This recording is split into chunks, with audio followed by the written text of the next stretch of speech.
요한복음 강의 오늘은 그 10번째 시간으로 요한복음 9장을 같이 공부하겠습니다. 요한복음 9장입니다. 요한복음 9장은 처음서부터 끝까지 한 가지 주제, 즉 나면서부터 소경된 자가 앞을 보는 내용입니다. 여기서 그 영적 의미를 배워야 되겠죠. 성경에 나오는 모든 이적과 기사는 그것을 우리가 본받으라고 모방하라고 한 것이 아니고 그런 기적과 이적을 통해서 구원의 성질을 알도록 하기 위한 목적이 있습니다. 많은 분들은 성경에 이적과 기적이 있으니까 우리도 그렇게 해야 되겠구나 싶어서 그것을 반복하려고 생각합니다만은 그건 크게 잘못된 생각이고, 성경에 나오는 이적과 기적, 이것은 우리가 모방하라고 된 것이 아니고 하나님의 구원의 역사를 통해서 구원의 성질이 무엇인가 가르쳐주기 위해서 일시적으로 있었던 그런 이적과 기사들입니다. 이것은 구약도 마찬가지입니다. 구약에도 이적이 있고 기적이 많습니다. 그리고 전쟁 이야기도 많이 나옵니다. 모두 구원의 성질을 말함으로써 구속사적 그 뜻을 해석해야 되는 것입니다. 이런 기적을 모방하려는 사람들은 성경 해석 방법을 모르는 분들인 것입니다. 여기 본문에서 알아야 될 것은 무엇보다도 그리스도가 세상의 빛이요 생명의 빛인 것을 가르치는 그 목적이 있습니다. 나면서부터 장님된 것이 누구의 죄인가 하는 문제죠. 본인의 죄인가 아니면은 부모의 죄인가, 아니면 불신자들이 말하는 것처럼 전생에 무슨 큰 죄가 있어서 이렇게 이 세상에 장님으로 태어났는가, 이런 이야기들을 많이 해볼 수 있습니다. 사람들은 이렇게 생각이 참 쉬워요. 어떤 불행한 일을 당하면은 저 사람이 뭐 잘못했는가 보다, 무슨 큰 죄를 지었는가 보다, 그러니까 저런 어려움이 닥치지, 이것이 일반 사람들이 생각하는, 또 불신자들이 생각하는 그런 사고방식인 것입니다. 그러나 오늘 요한복음 9장을 공부를 하면서 그것이 얼마나 잘못된 것이라는 것을 반드시 깨닫게 되기를 바랍니다. 우리 앞에 닥치는 모든 일들이 반드시 우리가 어떤 일을 잘못해서 되어지는 것은 아니고 그 가운데서 또 하나님의 뜻이 있어서 그런 일들이 벌어진다고 하는 것을 꼭 우리가 알아야 될 줄로 압니다. 그 본문에서도 나면서 소경된 자가 있는데 그 사람들에 대하여 말합니다. 이분이 나면서부터 소경인데 누구의 죄 때문에 이게 나면서부터 소경이 되었습니까? 이 본인의 죄입니까? 아니면은 부모의 죄입니까? 이렇게 묻는 거예요, 유대인들이. 그러니까 예수님의 대답이 뭡니까? 예수님의 대답은 참 뜻밖이죠. 누구의 죄도 아니고 또 부모의 죄도 아니고 또 그렇다고 또 본인 죄도 아니고 본인의 죄도 아니고 부모의 죄도 아니고 그 누구의 죄도 아니다. 단지 그 속에서 하나님의 일을 하려 함이라고 말하죠. 이거 참으로 우리가 새겨드려야 됩니다. 장님인데 누가 잘못해서 이 장님으로 태어나게 되었는가? 본인의 죄가 있는가? 혹은 부모가 죄가 있는가? 예수님은 부모의 죄도 아니고 또 본인의 죄도 아니고 단지 그 속에서 하나님의 일을 하려 함이라고 분명히 말해주고 있죠. 그러니까 장님을 통해서 무슨 하나님의 일을 하는가 하는 또 문제가 되는 거예요. 그 장님인데, 나면서부터 장님인데 그를 통해서 무슨 하나님 일을 하겠는가? 그렇게 생각하지요. 그 대답은 주님이 세상에 빛으로 오신 것을 사람들에게 보여서 그들도 그를 믿게 하려는 것입니다. 우리가 모두 다 영적으로 흑암한 상태에 있죠. 영적인 흑암 상태에 있는데 앞을 보지 못하죠. 예수님께서는 우리의 앞을 보게 만들었죠. 예수님은 세상의 빛이거든요. 마찬가지로 캄캄한 죄악 세상에 있는 우리들에게, 영적인 차원을 보지 못하는 우리들에게 예수님은 우리의 앞길을 보여주게 만들고 또 천국의 아름다움을 보여주게 만들고 또 구원의 아름다움을 보여주게 만들고, 그 누가 하신 것입니까? 예수님께서 하신 일이죠. 그 예수님은 세상의 빛이거든요. 이런 것을 가르쳐 주려고 하는 것이 요한복음 9장의 말씀이죠. 소경된 자, 그래서 영적으로 말하면은 하나님의 영광을 바라보지 못하고 구원을 모르는 세상의 것밖에 알지 못하는 그런 육적인 사람을 가리키는 것입니다. 그런 사람이 눈을 뜨게 된다는 것은 하나님의 영광을 바라보게 되고 구원의 아름다움을 바라보게 되고 그 누가 하는 일입니까? 예수님께서 그에게 그렇게 되도록끔 인도하시죠. 예수님은 세상의 빛이요 또 영적으로 우리 영 안이 열릴 수 있는 바로 생명의 구주 그분이시기 때문인 것이죠. 그래서 우리가 생각할 때 어떤 어려움을 또 당한다 하더라도 반드시 내가 무슨 죄를 지어서 이런 형벌을 받는가 보다 이렇게 생각할 필요가 없다는 것이죠. 언제나 반드시 하나님의 형벌이라고 생각할 수 없고 때로는 나의 어려움을 통해서 하나님은 자기의 영광을 드러내신다는 것을 알아야 됩니다. 본문도 보세요.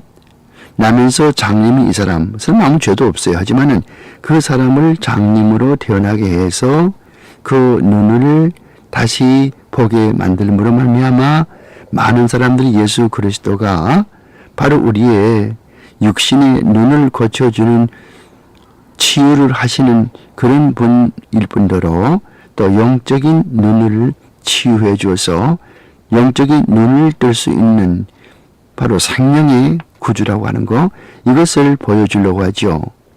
그러니까 이런 하나님의 원대하신 목적을 위해서 나면서부터 태어난 그 장님은 그렇게 하나님께 쓰임을 받는 것이죠. 여러분이 어려움을 당하고 있죠.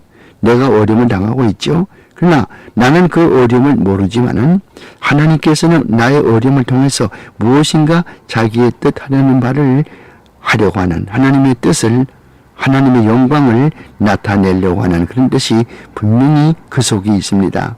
그러므로 우리는 그 속에서 결코 낙심하거나 또 남을 원망하거나 또 심지어 하나님을 원망하거나 그렇게 할 필요가 없다고 하는 것이죠. 뭐 옛날에 욥이라고 하는 사람이 뭐 그렇게 무슨 큰 죄를 지었습니까? 욥이 죄를 지어서 그 어려움을 당했습니까?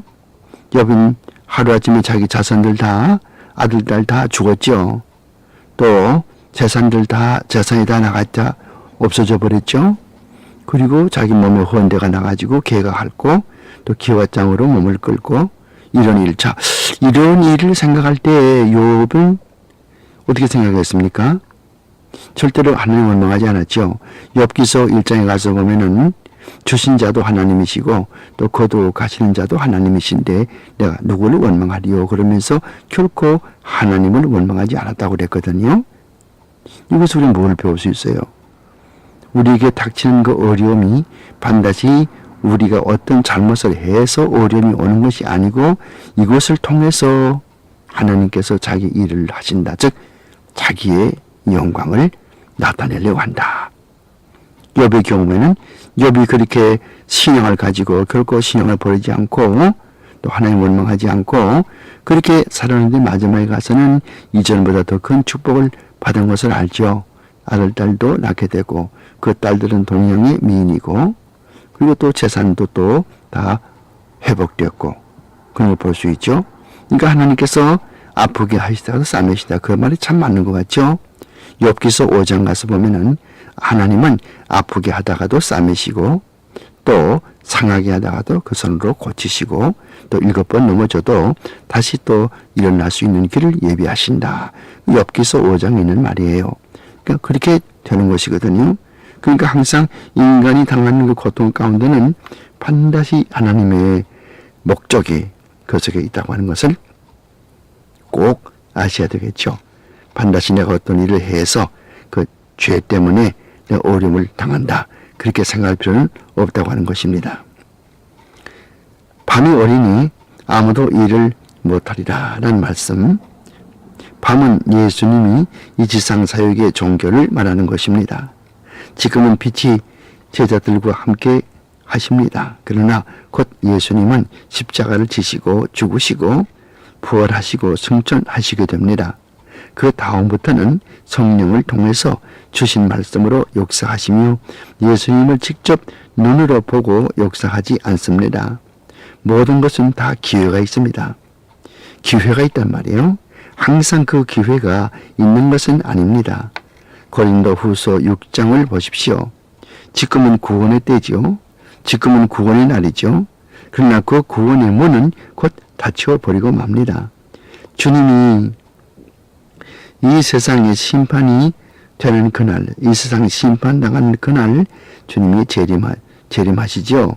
그때는 벌써 이미 구원의 기회를 다 놓치고 맙니다. 지금 아무리 전도자들이 열심히 전도를 해도 안 믿죠. 그러나 지금은 아직까지도 고린도 후서 6장 2절 3절 말씀대로 지금은 아직도 구원의 날이고 구원의 때고 구원 받을 수 있는 기회가 있죠. 그러나 머지않아서 그 구원의 문이 닫힌다고 하는 것, 이 말씀을 통해 다시 한번 깨달을 수 있죠. 그래서 성경은 아직도 일할 수 있는 저 구원의 문이 열리고 있는 그런 때에 예수를 믿어서 구원을 얻으라고 강조하는 것입니다. 실로와 못에서 씻고 예수님의 침으로 흙을 이겨서 바르니 이 장님의 눈이 뜨게 되었습니다.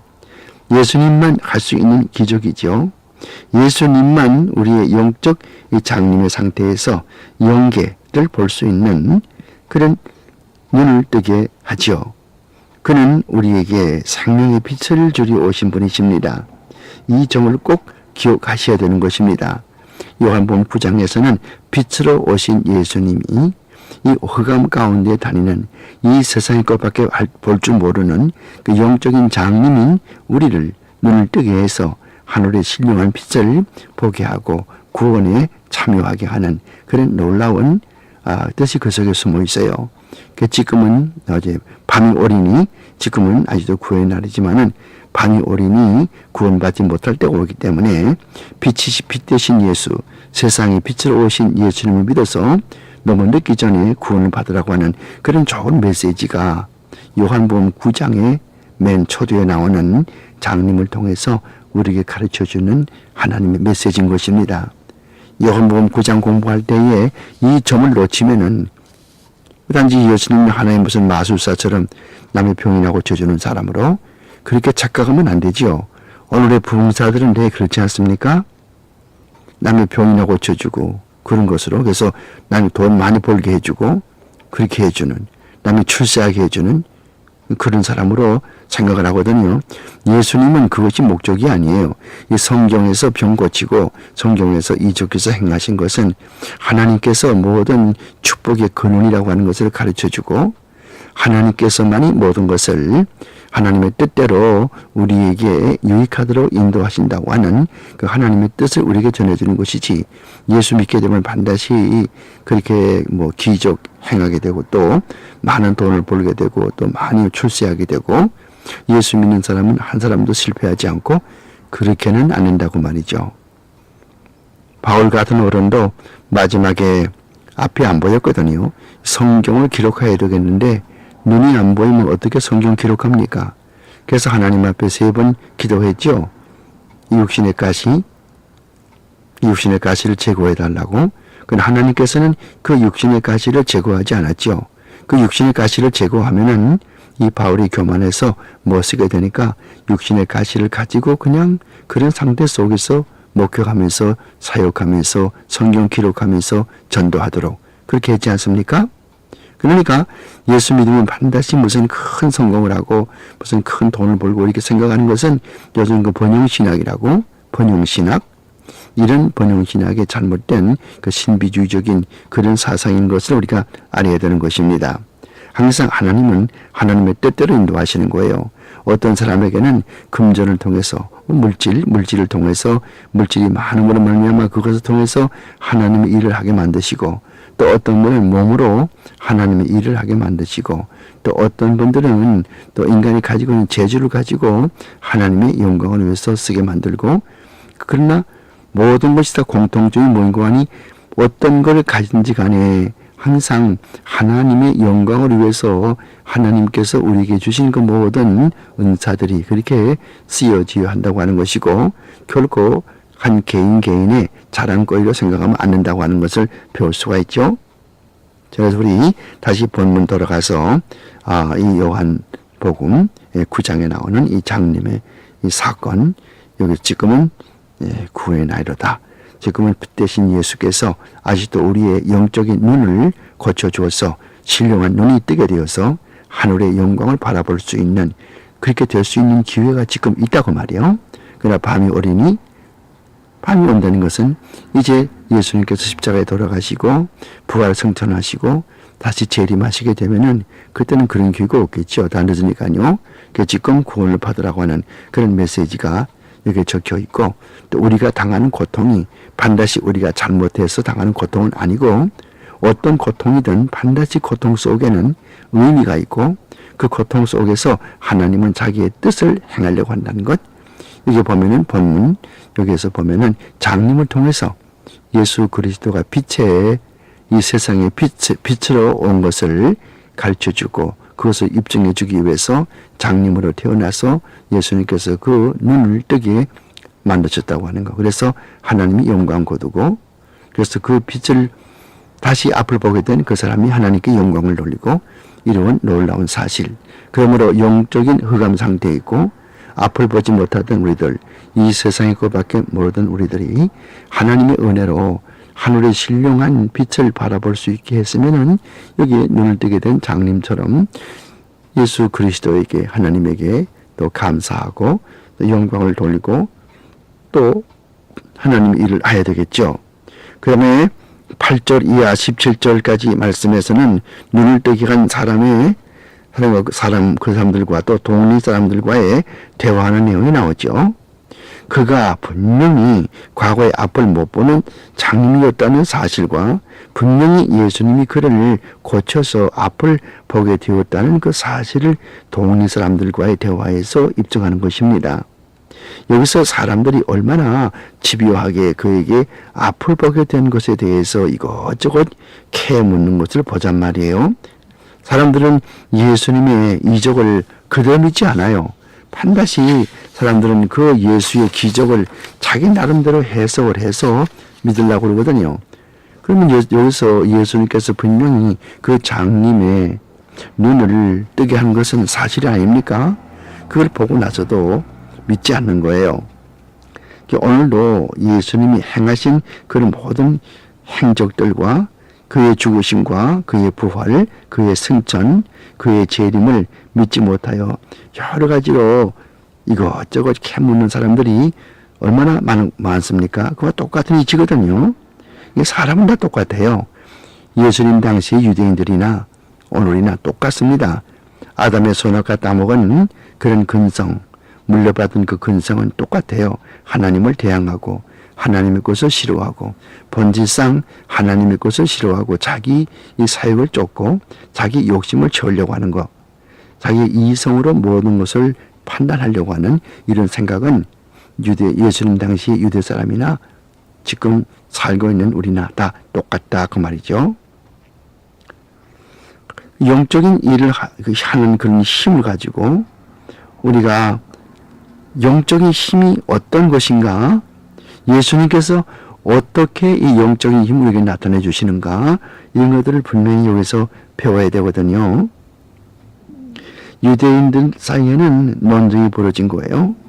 한편에서는 예수님이 안식일에 일을 하여 이 장님의 눈을 뜨게 했으니 안식일을 범하는 죄를 지었다는 것이고, 또 한편에서는 예수님은 죄인들과 함께 다니는 죄인인데 어떻게 그런 엄청난 병 고치는 일을 할 수 있겠는가 하면서 장님 되었다가 앞을 보게 된 그 장님 되었던 그 앞에 본 사람 있죠.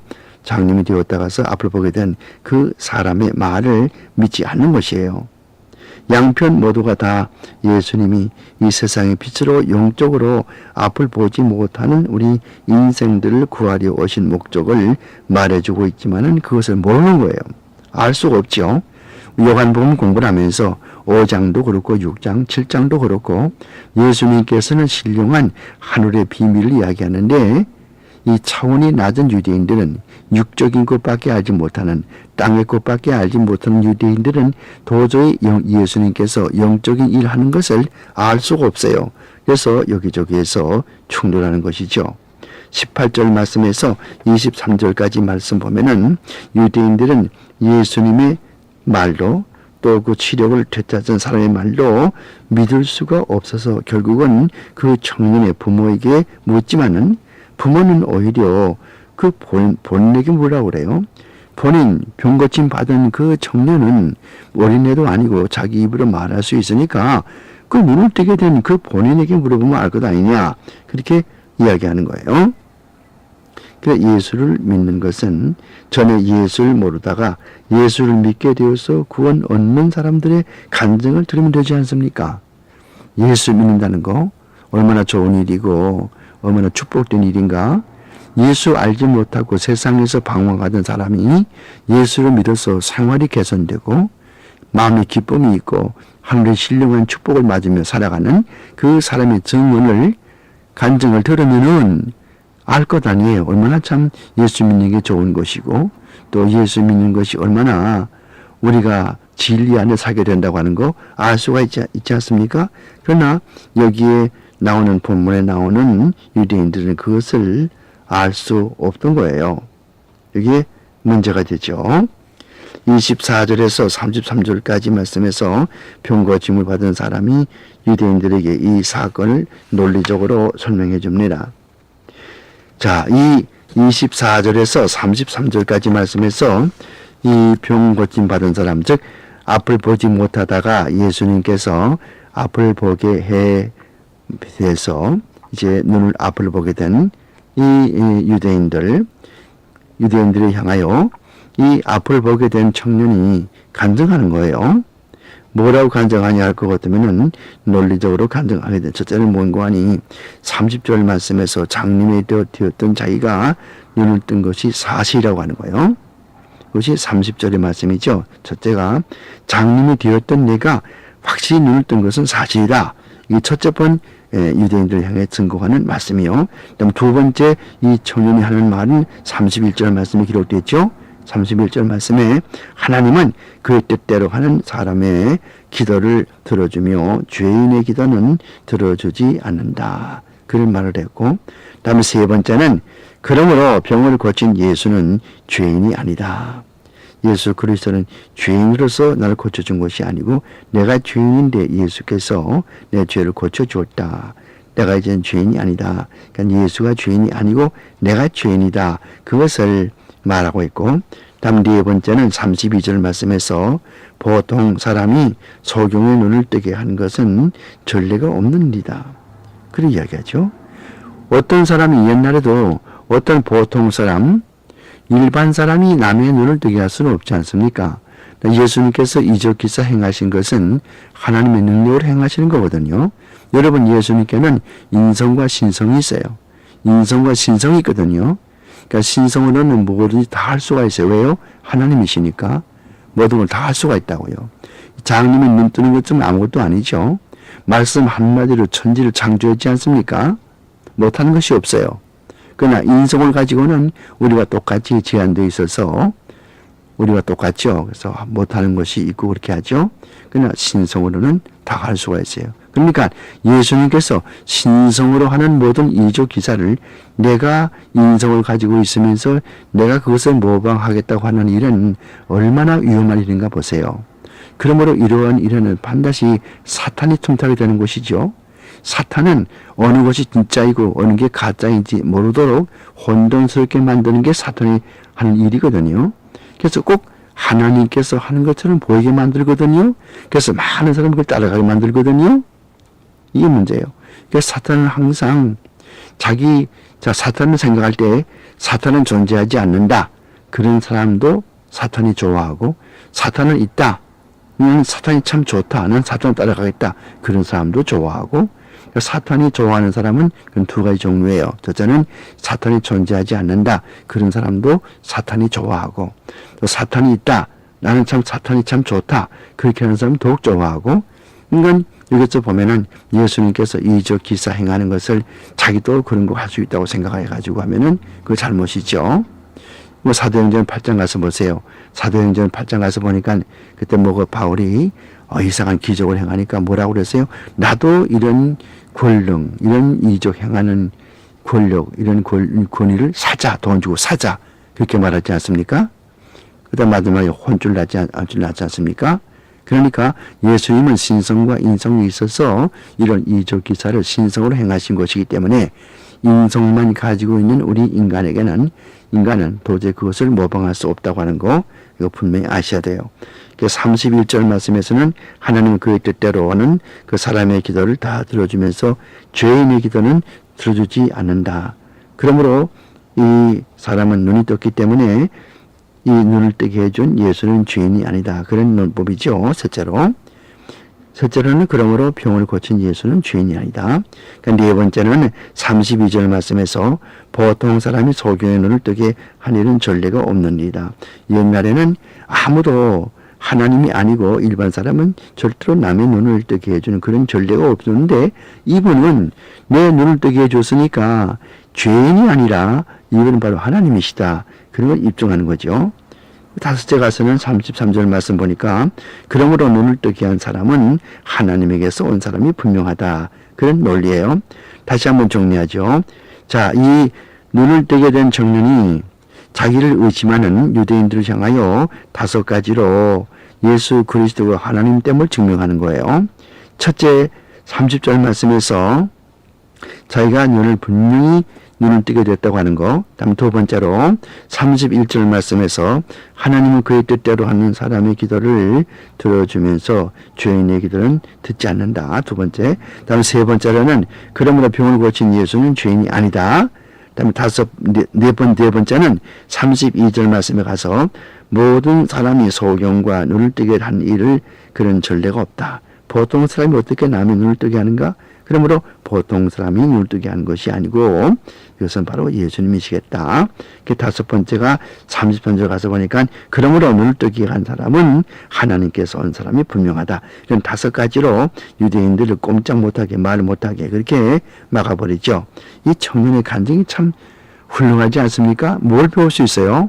우리가 영적으로 하나님의 나라 일을 모르던 우리가 빛 대신 예수께서 우리의 영적인 눈을 뜨게 해서 하늘의 영광을 바라보게 만들었으면 우리가 남에게 내가 증거해야 되거든요. 내가 영적으로 앞을 보게 된 나는 내 힘으로 된 것이 아니라 하나님께서 택해 주시고 사랑해 주셔서 나에게 믿음을 주셔서 이렇게 예수를 믿고 하늘의 신령한 축복을 맛보게 됐다. 이렇게 전도해야 되겠죠. 이게 청년 보세요. 청년이 이와 같이 5가지로 자기가 예수 그리스도 하나님께서 보내심을 받은 예수 그리스도에게서 자기 눈이 뜨게 된 것을 남한테 증거하지 않아요. 증거하는 거. 우리는 하나님의 은혜만 받고 그것으로 만족하는 것이 아니고 더 나가서 남에게 증거해야 되거든요. 얼마나 우리 하나님이 좋으신 분인가 증거해야 돼요. 34절에서 끝절까지 41절까지 해서는 예수님은 다시 눈을 뜨게 된 청년을 만나게 되죠. 그 청년은 예수를 믿게 되었어요. 요한복음의 특징은 가는 곳마다 예수님이 하나님의 아들임을 나타내며 처음에는 그를 믿지 않다가도 나중에는 그를 믿게 된다는 그런 이야기가 많이 있어요. 요한복음 목적이 뭡니까? 예수 그리스도께서 하나님 되심과 예수 그리스도를 믿음으로 말미암아 우리가 구원을 얻자고 하는 거, 이거 구원을 얻게 하려고 하는 거, 이것이 이 요한복음의 전체의 뜻이거든요. 전체 목적이거든요. 그러니까 여기에서도 이 날 때부터 장님 이분을 통해서 예수 그리스도가 하나님의 아들됨을 다시 입증을 하고 그가 세상의 빛으로 오신 것을 입증을 하고 그래서 그를 너무 늦기 전에 그를 믿어서 구원 얻으려고 하는 그런 내용이죠. 그렇기 때문에 여기에 장님, 태어나서부터 장님이었던 나중에 눈 뜨게 된 이 사람도 이 청년도 예수를 믿게 됐다. 그 이야기입니다. 그래서 요한복음 특징 전부 다 요한복음의 특징은 예수 그리스도가 하나님의 아들인 것을 믿게 해서 구원을 얻게 하려고 하는 것이 그 목적이라고 하는 거 다시 이렇게 말씀을 드립니다. 예수가 하나님의 아들이라는 것과 그를 믿으면 영생을 얻는다는 그를 가르치려 하는 것이 요한복음 전체의 목적이라고 분명히 말씀을 드렸습니다. 그러니까 요한복음 9장 여기에서 우리가 서론적으로 배울 수 있는 것은 어떤 어려움이 올 때 그것은 반드시 내가 뭐 잘못해서 되어지는 것이 아니고 그 속에서 하나님의 영광을 나타내시기 위해서 하나님께서 자기 주권을 가지고 자기 뜻대로 그런 어려움도 주시고 또 슬픔도 주시고 또 괴로움도 주시고 그렇게 하신다. 예수 그리스도는 여기 본문 말씀에서는 세상에 빛으로 오신 분이기 때문에 왜 하필이면 장님이 계세요? 장님과 빛 관계가 깊죠. 장님은 빛을 못 보죠. 그 빛을 못 보지 않습니까? 장님은. 근데 예수는 빛이지요. 그러니까 예수의 사명은 남에게 빛을 보게 해주는 거예요. 그러니까 예수께서는 이 장님 되는 사람을 고쳐서 빛을 보게 만들었죠. 그 빛이 뭡니까? 구원의 빛이지요. 하늘의 신령한 빛이지요. 하늘나라의 소망이죠.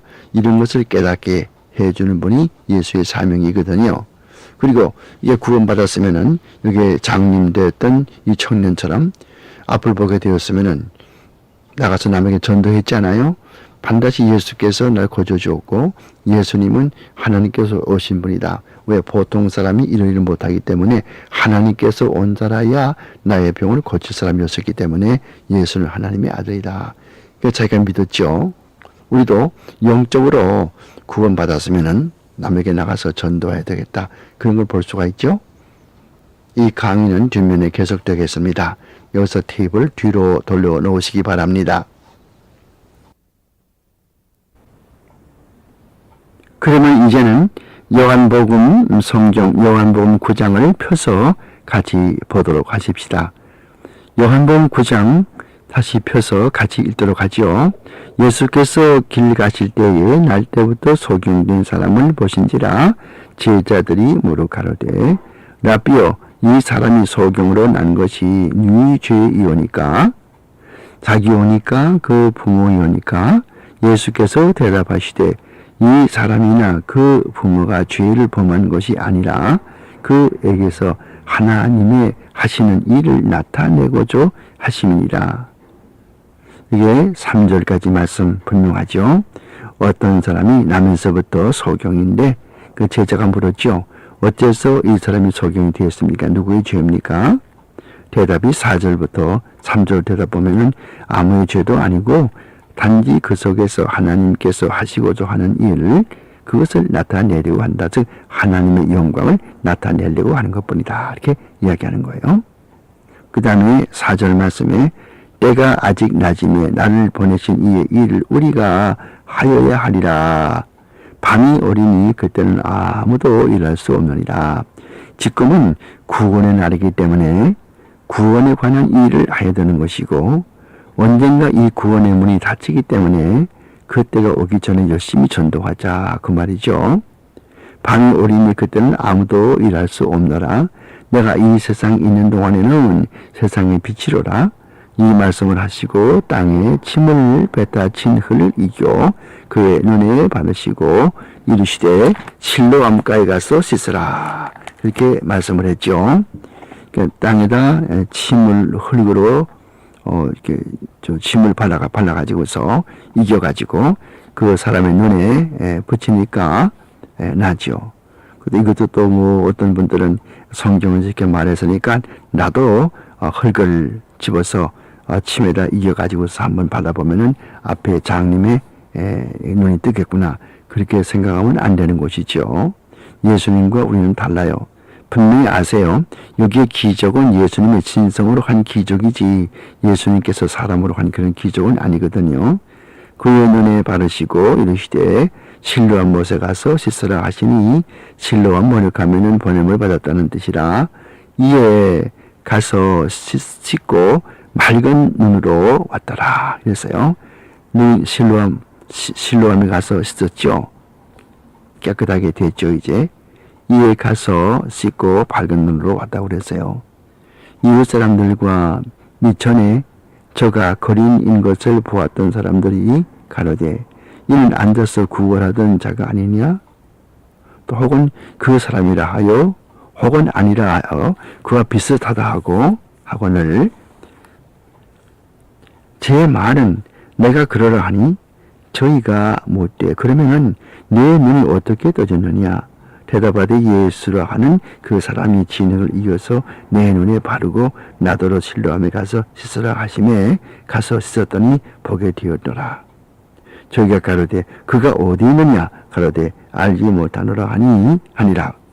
그러니까 이 사람이 진짜 옛날에 장님으로서 그 한 푼 줍시오 이렇게 길가에 앉아가지고 구걸하던 그 사람인가? 어떤 사람은 그 사람 맞다. 또 어떤 사람은 그 사람이 아닌 것 같은데 이게 서로 옥신각신하니까 본인이 나서가지고 맞다. 내가 옛날에 장님 되었을 때에 길거리에 앉아서 구걸하던 그 사람이라고 그렇게 이야기해요. 이 사람들이 그러면 어떻게 앞을 보게 되었냐? 예수라고 하는 사람이 나 고쳐주었다. 그 예수가 어디 있느냐? 이렇게 묻는 거예요. 그 다음에 13절 가서 봐요. 저희가 전에 소경되었던 사람을 데리고 바리새인들에게 갔더라.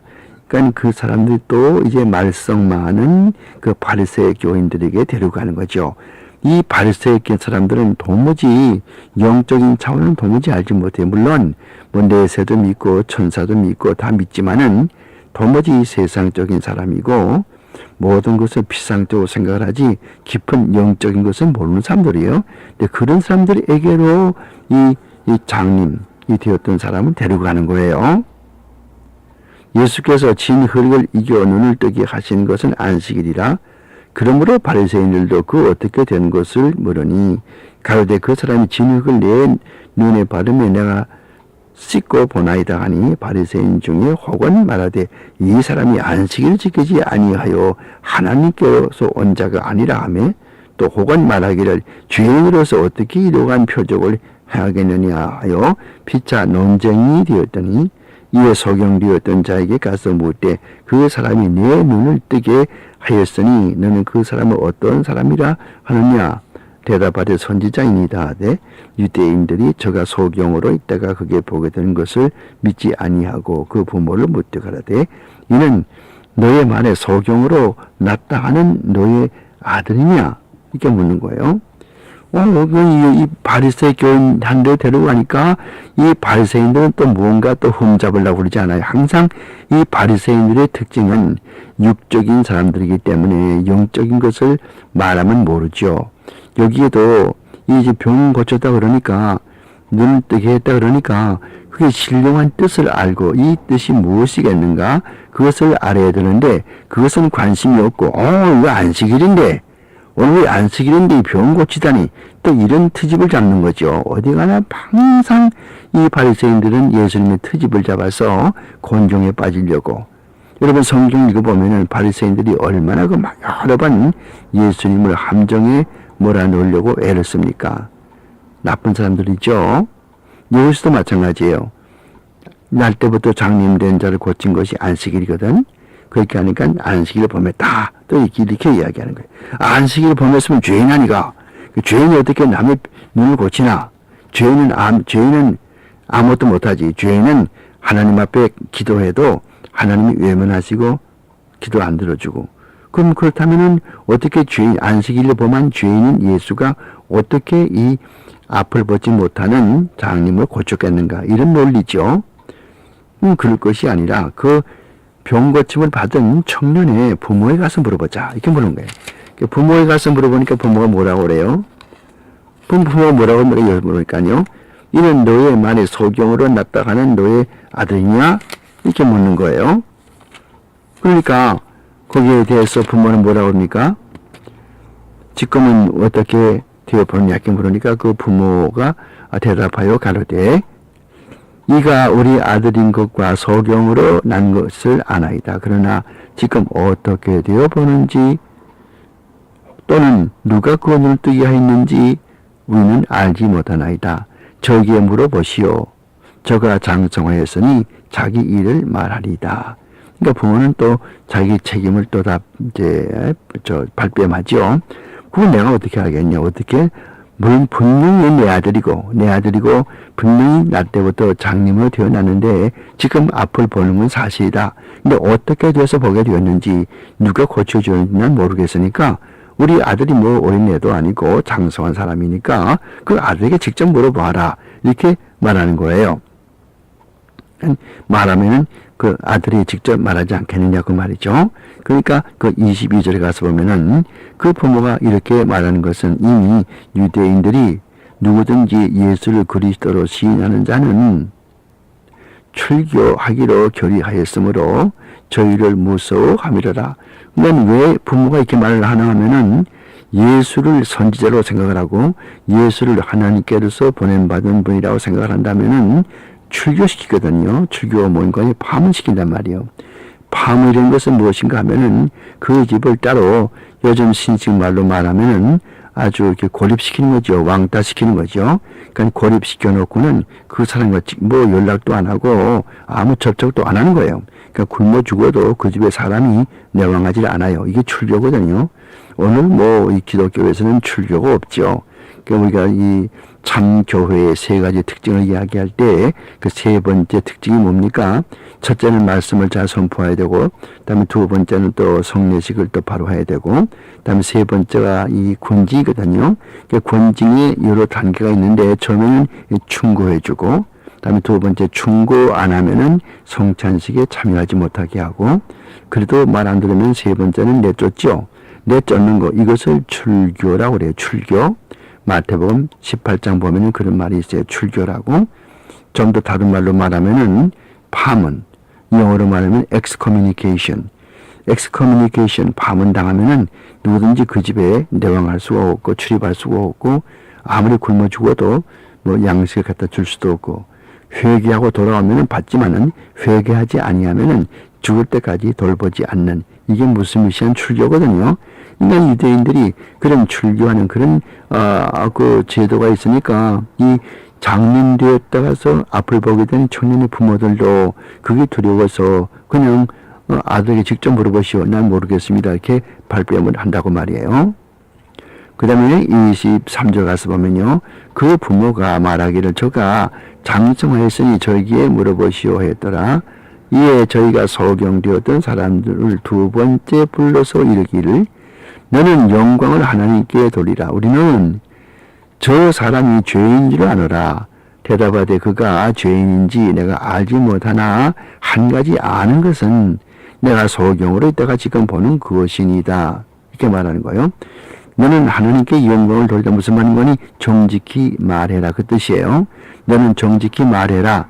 그렇게 말하는 것은 유대 사람들의 어법으로는 하나님께 영광을 돌리라 그렇게 말을 하는 거죠. 그러니까 유대인들이 이제 두 번째로 이 장님되었던 사람을 붙들어 놓고서 하는 소리가 너는 서약하라. 너는 정직하게 말해라 그 말이요. 누가 이렇게 너를 이렇게 고쳐주었는지 그것을 이제 다시 묻는 거예요.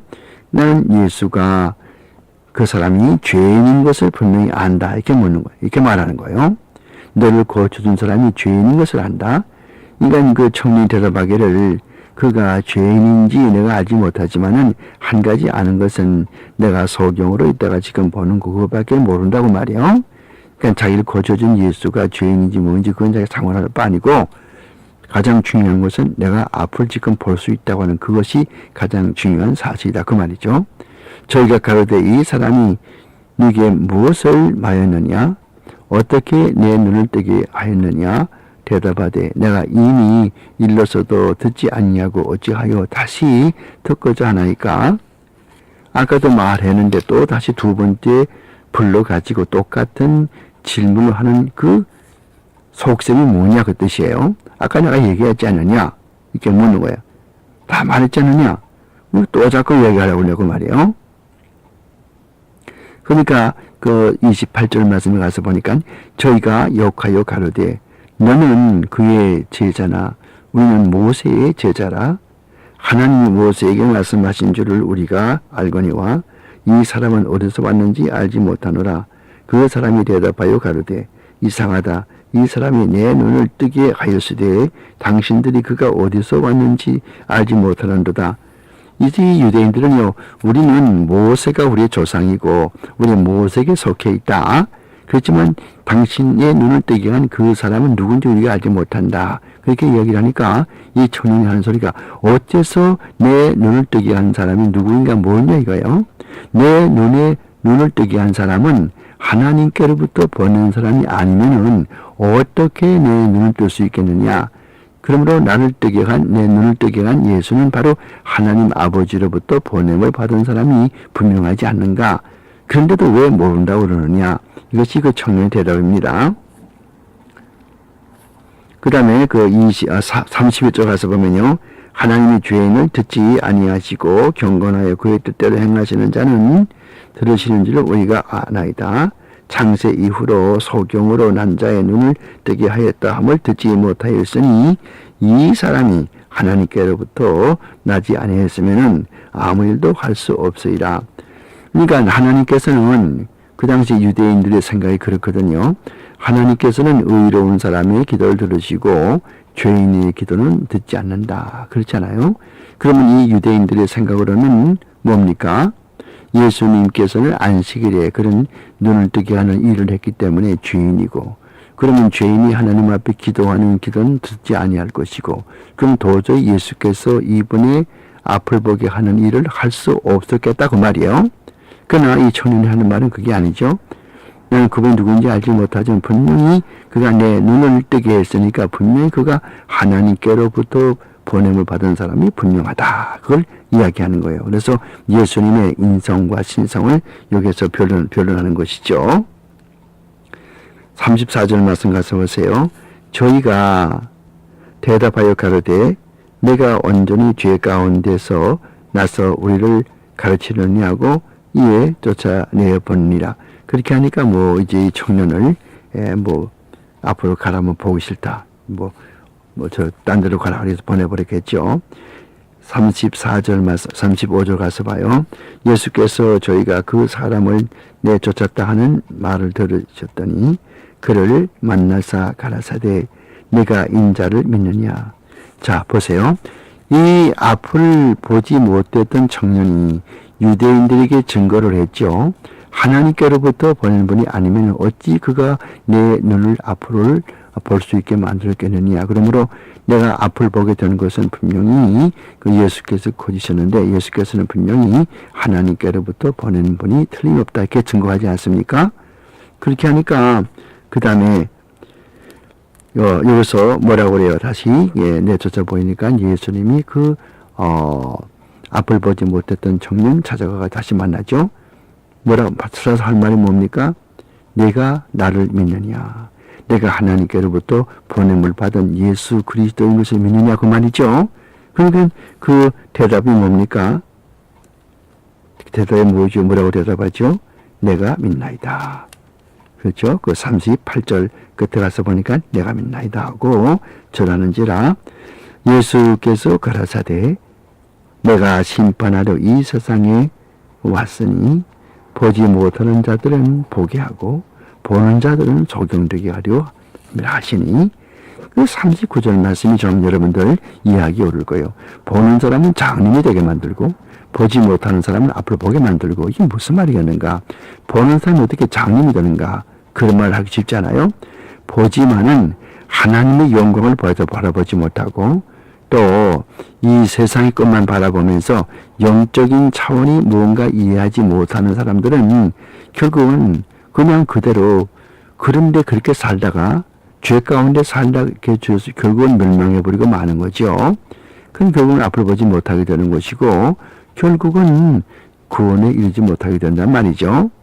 그러니까 예수 믿는다고 그러면서도 하나님 나라의 일은 도무지 관심이 없고 또 하늘나라의 일이나 또 이 교회 일에는 관심이 없고 이 세상의 일에만 관심이 있고 이 세상 것만 생각하는 그런 사람은 꼭 이와 같이 이 세상에 속한 사람이기 때문에 결국은 앞을 보지 못하게 된다. 무슨 말인가 하니 하나님의 영광을 바라보지 못하게 되고 하늘의 신령한 나라를 바라보지 못하게 된다. 그것을 가르쳐주는 거예요. 그 반면에 소경된 사람은 앞을 본다.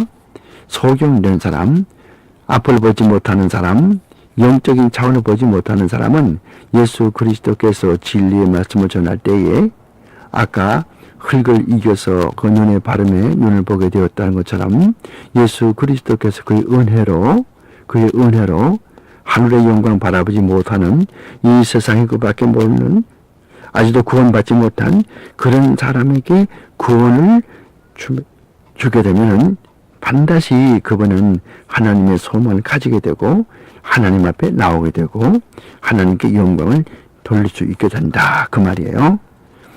그렇게 말하니까 예수와 함께 있던 사람들이 뭐라고 그럽니까? 이 말씀을 듣고 가로되 우리도 소경인가? 이렇게 묻는 거죠. 자, 소경된 자가 앞을 본다. 또 앞을 보는 사람은 보지 못하게 된다. 그렇게 말하니까 육적으로밖에 이 세상적으로밖에 생각하지 못하는 유대인들은 또 뭐라고 그래요? 뭐라고 순거래요? 그러면 뭐 우리도 소경인가? 우리가 소경인가? 우리가 유대 나라의 지도자들인데 어떻게 우리가 소경이라는 말인가? 그리고 또 예수님에 대해서 비난하고 수근수근 그러지 않습니까? 오늘 꼭 마찬가지란 말이에요. 하늘에 신령한 그런 비밀 이야기를 하면은 도무지 저 사람 이야기하는 걸 알지 못하겠다. 그렇죠? 요즘 교회에서 교리적인 설교나 또 성경적인 말씀을 전하면은 아무도 근데 흥미가 없거든요. 흥미가 없어요. 그럼 어떤 것을 좋아하냐면은 그냥 이 세상적인 것, 그 세상에서 잘 먹고 잘 살고 또 남에게 출세하며 살고서 남에게 떵떵거리고 살고 그렇게 하트도록끔 설교하면은 그런 것은 인기가 많거든요. 그래서 오늘의 큰 교회를 보면 대개가 다 그래요. 뭐 서울에 몇몇 큰 교회가 있다고 그러지만은 뭐 새벽 기도에 몇 명 모인다고 그러지만은 거기에 나오는 설교 내용들을 보세요. 무슨 내용들인가? 남가주에서도 큰 교회들이 많이 있죠. 그 큰 교회들에서 나오는 메시지가 어떤 메시지인가 보란 말이죠. 대개 다 이런 거 인본주의적인 이 세상 지향적인 물질 지향적인 명예와 권세 이 세상의 출세 이런 것들을 지향하는 그런 설교들이 행해질 때 그런 것을 좋다고 많은 사람들이 꾸역꾸역 모여들죠.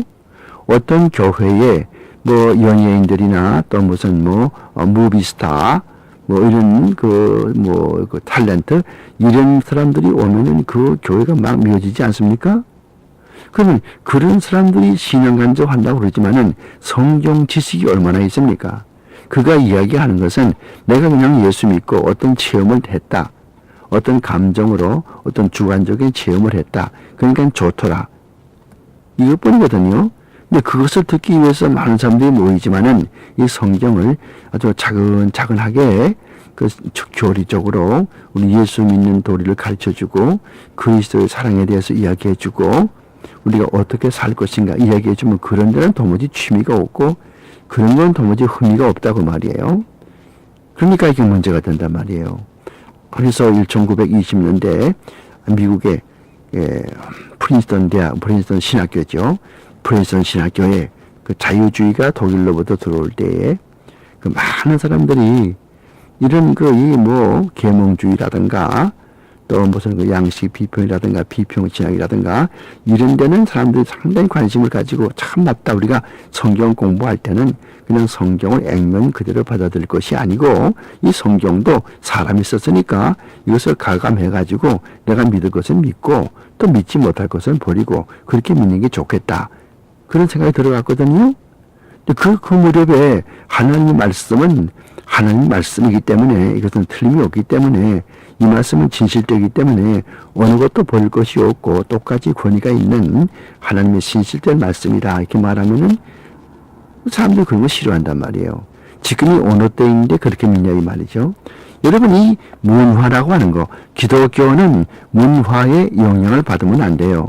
기독교가 문화를 영향을 줘야 되는 것이지 문화의 영향 받으면 안 되거든요.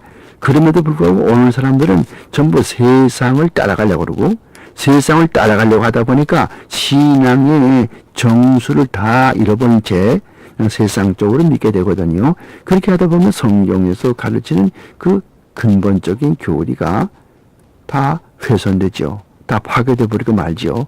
그러니까 진정한 주님을 믿는 교리를 모르게 되니까 신앙생활 잘 못하게 되고 신앙생활 잘 못하게 되다 보니까 이 사회에 여러 가지 윤리적으로 또 도덕적으로 문제가 생기게 되고 그렇게 하다 보니까 이 교회가 사회가 점점 타락해지고 낙태라든가 또 안락사라든가 또 요즘 와서는 동성연애 하는 것이라든가 이런 것들이 다 왜 그래요? 그런 것들이 왜 이렇게 생깁니까? 옛날에 물론 이제 고대 로마나 고대 헬라나 히랍이죠. 히랍이나 로마 이런 데서는 동성연애가 있었죠. 소크라테스라든가 플라토라든가 이런 분도 동성연애를 했으니까. 그렇지만은 오늘에 와서 그동안에 잠잠하다가서 여전히 1960년대부터 급작스럽게 이 동성연애 문제가 굵어지면서 이 동성연애가 여기저기 보편화가 돼버리고, 심지어 매사추세츠 가운데서는 동성연애하는 사람들의 결혼을 승낙했거든요. 그러니까 남자와 남자 사는 것이 부부예요. 여자와 여자가 사는 게 부부고. 상상을 해보세요. 하나님께서는 우리 인간에게 창성하고 번성하라고 이렇게 말씀하셨는데, 남자와 남자가 살면, 여자와 여자가 살면은 어떻게 하나님의 자녀들이 태어납니까? 그렇죠? 그러니까 이런 소돔과 고모라 같은 죄를 짓고 있죠. 소돔과 고모라는 은 10명이 없어서 망해버렸습니다. 소돔과 고모라는 동성연애하는 도시였습니다. 하나님의 진료를 받아서 하늘에서 유황불이 떨어져서 그 도시는 멸망했죠. 오늘 미국이라고 그렇게 하지 말라는 법이 있습니까? 하나님을 떠나고 동성연애가 창궐해지고 도덕과 윤리가 파괴돼 버리고 하나님을 무시해버리고 인본주의적으로 자기 멋대로 기독교의 이름만 사칭하고 믿는 것을 자기 멋대로 믿고 그렇게 한다면은 공의로우신 하나님께서, 진리신 하나님께서 그런 것을 용납해 주겠냐 그 말이죠. 언제까지나 하나님께서 그 용납해 주시겠어요? 지금은 아직까지 구원의 날이기 때문에 하나님께서는 진로의 칼을 아직까지 빼지 않고 기다리고 계시죠. 그러나 그 때가 되면, 언젠가 하나님의 때가 되면은 하나님께서는 그 진리의 칼, 또 진노의 칼을 빼서 반드시 복수하고야 말 것입니다. 요나단 에드워드가 1741년 7월 5일 커네티컷주 엔필드에서 아침 11시 주일 설교를 한 그 내용, 그것이 바로 그것이에요. 신명기 32장 35절 말씀을 통해서 하나님께서 우리를 복수하신다. 그 말. 그러니까 진리의 하나님께서 우리를 복수하신단 말이에요. 우리의 진로를 내리신다고 말이에요. 그런 설교를 했죠. 그런 설교를 해서 많은 사람들이 가슴을 치면서 울지 않았습니까? 그런 거 우리가 다 성경에서 보거든요. 그래서 그 35절 말씀이에요. 신명기 32장 35절 말씀에서 보수는 내 것이라 그들의 실족한 그때에 갚으리로다. 그들의 환난의 날이 가까우니 당할 그 일이 속히 임하리로다. 이 한 말씀, 신명기 32장 35절 한 말씀을 가지고 요나단 에드워드가 1741년 7월 5일 아침 11시 커네티컷주에 있는 엔필드라고 하는 적은 마을에 있는 회중교회에서 40명을 놓고 이 설교를 할 때에 많은 사람이 울었습니다.